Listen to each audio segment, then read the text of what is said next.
The stars looked calm, too calm. Officer Levon sat in the human colony's main control center. It was his night shift, and normally, nothing ever happened. The sky outside the glass wall was full of stars, bright and still. But tonight, something felt wrong. A soft beep echoed from his console. Then another. Levon leaned forward. The colony's communication signal was gone. All channels were silent. "System check," he whispered, trying not to panic. The machine responded, "No internal. Error detected. External signal lost." Levon stared at the screen. This had never happened before. Not since the peace treaty 120 years ago. Humanity had given up war after the last galaxy-wide battle. Since then, Earth and its colonies had lived in silence, choosing growth over violence. But this silence felt different. Levon pressed the emergency protocol. Red lights blinked across the station.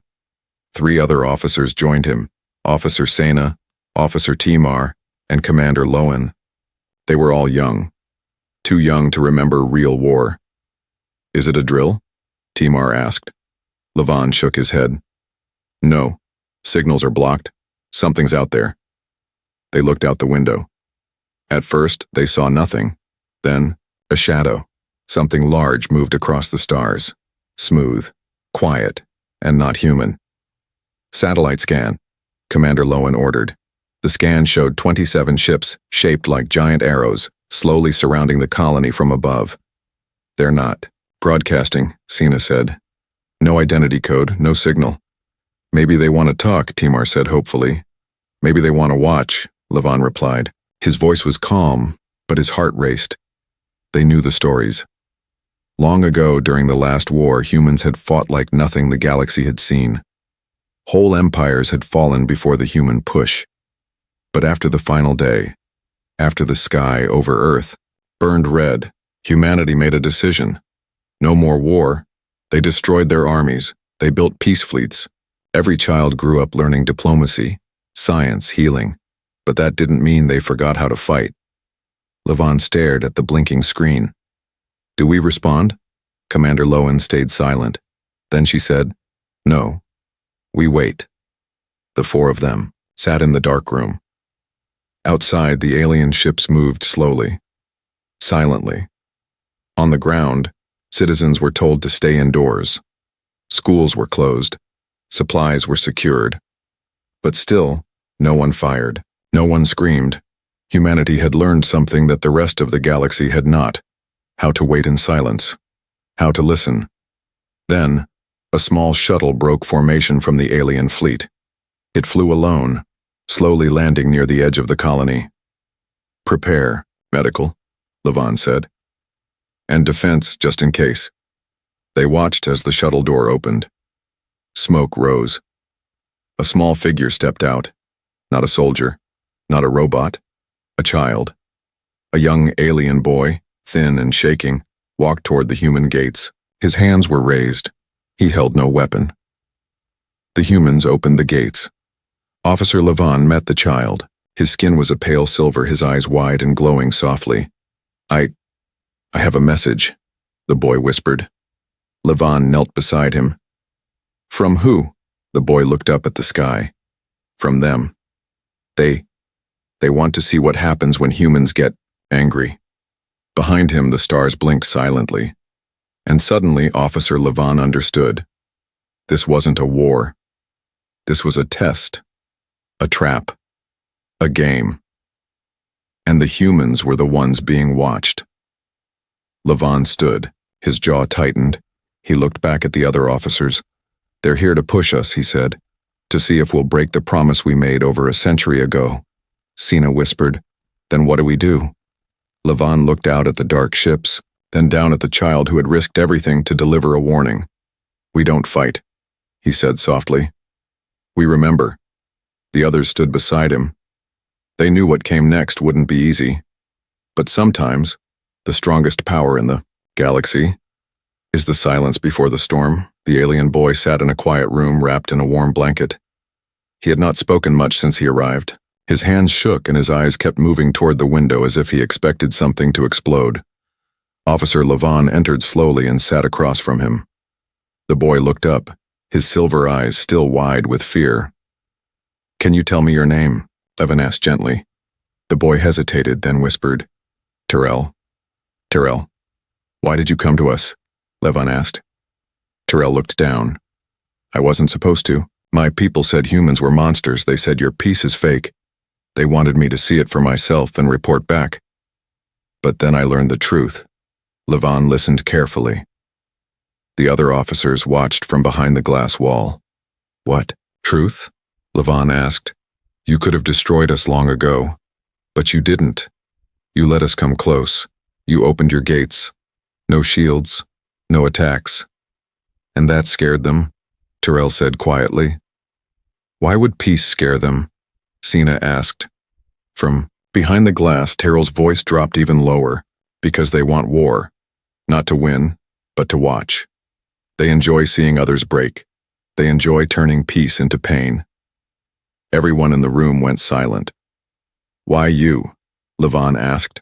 "Because I am small, weak. No one notices me. They thought, I could get close, see what makes you snap." Levin leaned back in his chair. "And what did you see, Terrell?" Terrell looked straight into his eyes. "I saw a man who wouldn't hurt a child. I saw a city that didn't lock its gates. And I saw silence. Not because you are afraid, but because you are remembering." Outside the room, clouds began to form in the sky. The alien ships still hovered above the colony, unmoving, watching.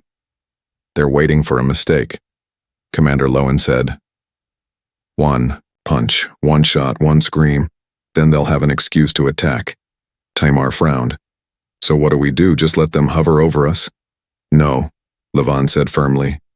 "We show them what peace looks like." "How?" Zaina asked. "By showing them we're not afraid," Levin replied. "We go on with our lives. We open the schools. We walk the streets. And we protect this child. He is the key." That night, Terrell stayed in Levin's home. The small apartment was simple. Just books, plants, and soft lights. Terrell walked slowly through the rooms, touching things carefully like he'd never seen a peaceful home before. "Why do you care for me?" he asked. Levin smiled. "Because no one should grow up believing only in fear." Outside, the alien ships adjusted position. Just a few inches. Just enough to make a human nervous. But no one in the colony fired. Instead, the next morning, children returned to school. People cleaned the streets. They planted flowers. They smiled, nervously but with courage, and the aliens watched. From his ship, the alien commander named Xul growled in frustration. "Why are they not reacting?" he demanded. His advisor shrugged. "Maybe they don't see us as a threat." Xul slammed his hand on the control panel. "We gave them a warning. We brought our fleet." "Maybe that was your mistake," the advisor said carefully. "You expected fear, but they only show calm. Then we'll give them something real to fear," Xul said. "Send the message. Phase 2 begins tomorrow." Back on the ground, Terrell woke up screaming in the middle of the night. Levin rushed to him. "What's wrong?" "Phase 2, Terrell gasped. "They're planning something, not war. Something worse, something to break your heart." Levin's face turned pale. "What is it?" Terrell looked up, tears in his eyes. "They're going to take your children." Levin stood up, heart pounding. He knew now that this was no game. The aliens weren't just trying to scare them. They wanted to shatter them. But humanity had changed, and humanity would not be broken again. "We won't let them," Levin said. "We have something stronger than fear." "What?" Terrell asked. "Hope," Levin said, placing a hand on the boy's shoulder. "And you just gave it back to us." The next morning, the colony prepared, not for war, but for defense. Shields were raised, not to attack, but to protect the schools, homes, and parks. Doctors and engineers worked side by side. Old protocols were opened, old codes entered, and deep underground, something old began to wake. Levin stared at the map of the alien fleet above them. "You wanted to see what happens when humans get angry?" he whispered. Then watch closely as we stay calm. Because sometimes saying no is the loudest answer, and the boy who whispered no had just saved a world from fire. The sky turned gray as morning light spread across the colony. Birds didn't sing. The wind didn't move. It was the kind of silence that felt heavy, like the world was holding its breath. Officer Levon stood outside the control tower, staring up at the alien fleet. They were still there. Dozens of black ships floating quietly above like sharks, waiting in still water. Inside the tower, the team worked without panic. Sina was updating security fields. Timar was checking energy reserves.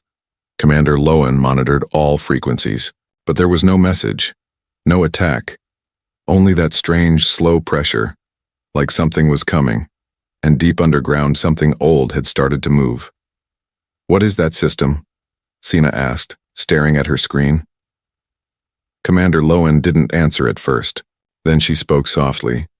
"It's called the Ghost Fleet." Timar turned. "Ghost Fleet? That's a myth, isn't it?" Levon stepped inside and closed the door behind him. "It's not a myth. It was built after the last war. Quietly, secretly. Humans knew that one day, someone might try to break the peace." Lowen nodded. "But we made it to protect, not to destroy. The Ghost Fleet was not made of warships. It was a hidden defense network. Old satellites, silent drones, and smart systems buried across planets. They had no weapons that killed. Only tools that could shut down systems, block energy, scramble codes, and paralyze ships without firing a single bullet. Levon typed the final code. The screen blinked once, then again, and then all went dark. For 3 minutes, no one spoke. Then Sina gasped. "Look." Above, the alien fleet began to shift. Not forward, not back, just strange. Lights on the alien ship started to flicker. Some turned red. Others went black completely. Engines powered down. Gravity stabilizers failed.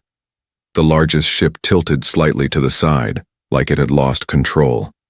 From his ship, alien commander Zul shouted orders. "What's happening? Why are the systems crashing?" His crew scrambled, pressing buttons, calling out commands. "Sir, we've lost contact with half the fleet. Life support in Ship 7 is offline. Navigation, dead." "Who did this?" Zul demanded. His advisor looked at him, fear on his face. "They did." Zul stared down at the human colony. No lasers, no missiles, just quiet. "But they haven't even fired a shot." His words faded. He now understood. The humans had waited. They had watched. And when the time came, they used a weapon not built from metal but from memory. Below, Levon watched as the ships above lost power one by one. Not a single alien had been hurt. Not a single human had attacked. It was the kind of power that didn't roar. It whispered. Terrell stood beside Levon. The boy's eyes were wide. "You stopped them, without touching them." Levon nodded. "We could have destroyed them, but we won't become what they want us to be." Commander Lowen added, "We made a promise after the last war. No more killing. But that doesn't mean we are weak." Timar smiled. "This is the new way. Silent power." Across the colony, people stepped outside. They looked up, expecting fire. Instead, they saw the alien ship slowly drift, powerless, harmless. News spread fast. Colonies from other planets sent messages. "How did you stop the fleet?" they asked. Earth answered with one word. Restraint. Zul's ship was one of the few still half alive. His engines coughed with low energy. He sent one final message to the humans. "What do you want from us?" Levon typed the reply. "Nothing. We just wanted you to see." Above, the fleet began to retreat. Dragged by slow emergency thrusters, Terrell watched them go. "Will they come back?" Levon placed a hand on his shoulder. "Maybe. But next time, they'll think twice." The Ghost Fleet went back to sleep. No medals, no cheers, only silence. Later that evening, Levon sat by the window of his home. Terrell was asleep on the couch holding a book about Earth's oceans. Levon looked at the stars. Peaceful again, and he whispered to himself, "This is why we no longer fight wars. Not because we forgot how, but because we remember too well." The stars above the colony had returned to silence. The alien fleet was gone, drifting away slowly, broken not by war, but by something far deeper. Inside the council room, Officer Levon stood before a group of visitors. They were not soldiers. They were alien leaders, sent from Zul's empire and nearby systems to ask a single question. Why didn't you destroy us when you had the chance? Levin didn't answer right away. He looked around the room. There were no weapons here. Only books, old paintings of Earth, and a single screen showing the stars. Then calmly, he spoke. Because we remember. The aliens looked at each other, confused. Commander Lowen stepped forward. You came here hoping to see us lose control. You pushed us, waited for fire, but we gave you silence instead. One of the alien leaders spoke, his voice unsure. Is that your strategy? To scare us with silence? Levon shook his head. No. It is our memory. Let me show you. He pressed a button on the wall. The lights dimmed, and the screen behind him came to life. It showed old footage, not from now but from more than 100 years ago. Planets burning, oceans boiling, cities crumbling under fire, humans screaming in spacesuits, children crying under red skies. War, raw and real. The room went quiet. Even the alien leaders looked away. This is what we were, Levon said. This is what happens when humans let go. The video changed. It now showed Earth today. Green forests, peaceful cities, children learning, people building. And this is what we chose to become. The alien leader cleared his throat. But if you're so peaceful, why build the ghost fleet? Because peace is not blindness, Commander Lowen replied. Peace needs protection, not to attack, but to remind those who forget. Terrell stood near the door, listening quietly. He remembered the fear he had felt when he arrived. He remembered the stories he was told, how humans were monsters, how they would crush anything that threatened them. But none of those stories were true. A soft bell rang. It was time for the vow. Every year since the last war, humans gathered to say the vow of peace. This year, for the first time, alien leaders were invited. Levon, Lowen, Sina, Timar, and even little Terrell walked to the open platform outside the colony's heart. Hundreds stood in silence. Families, workers, teachers, elders, even children stood, still, hands over hearts. Levon stepped forward. The wind touched his face. The stars above blinked slowly. He raised his hand and said the words, "We remember the fire. We remember the fall. We remember the screams. And we say, no more." The crowd repeated, "No more. No war for pride. No war for power. No war for pain. No more. We protect without hate. We defend without rage. We forgive without forgetting. No more."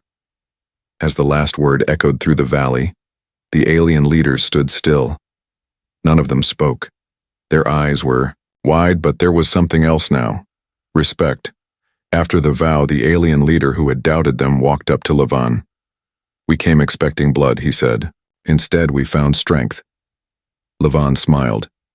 "You didn't find weakness here. You found a warning. The galaxy thinks humans are peaceful because we've grown soft. That's not true. We are peaceful because we've seen what we are capable of." Terrell tugged at the alien leader's sleeve. "Do you want to come to school with me tomorrow? We're learning about ocean creatures." The alien leader looked down at the boy, then up at Levon. "Maybe," he said. "Maybe it's time we all start learning." That night, as stars moved, quietly above, Officer Levon wrote his report. Threat neutralized. No lives lost. Ghost Fleet returned to standby. Peace remains. He paused, then added one more line. And a child's whisper changed everything. Levon closed his report, walked to his window, and looked at the night sky one last time. The vow had been spoken. The silence had won, and for now, the stars were safe again.